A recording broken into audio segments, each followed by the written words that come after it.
வணக்கம். இன்றைக்கி நான் ஒரு வீடியோ போஸ்ட் பண்ணியிருந்தேன். அந்த வீடியோ எது சம்மந்தப்பட்டதுன்னு அப்படின்னாச்சுன்னா, OI open interest plus price.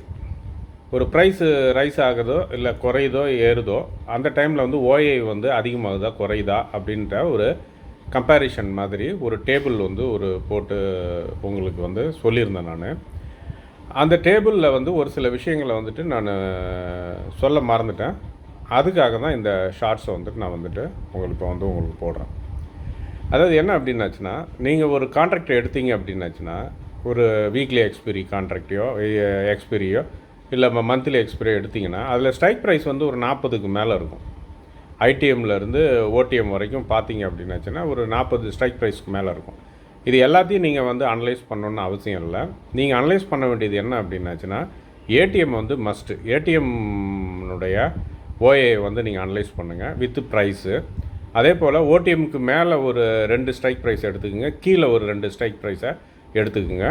எடுத்துகிட்டு மொத்தமாக 5 ஸ்ட்ரைக் ப்ரைஸை நீங்கள் அனலைஸ் பண்ணுங்கள். அனலைஸ் பண்ணிங்கன்னா உங்களுக்கு ஒரு கிளியர் பிக்சர் கிடைக்கும். லாங் பில்டப் ஆகுதா, ஷார்ட்டு பில்டப் ஆகுதா, அப்புறம் ஷார்ட் கவரிங் நடக்குதா, லாங் அன்வைண்டிங் நடக்குதா அப்படின்றத பார்த்துட்டு அதுக்கு தகுந்த மாரி மார்க்கெட் எந்த டைரெக்ஷனில் மூவ் ஆகுன்ற ஒரு க்ளூ உங்களுக்கு கிடைக்கும்.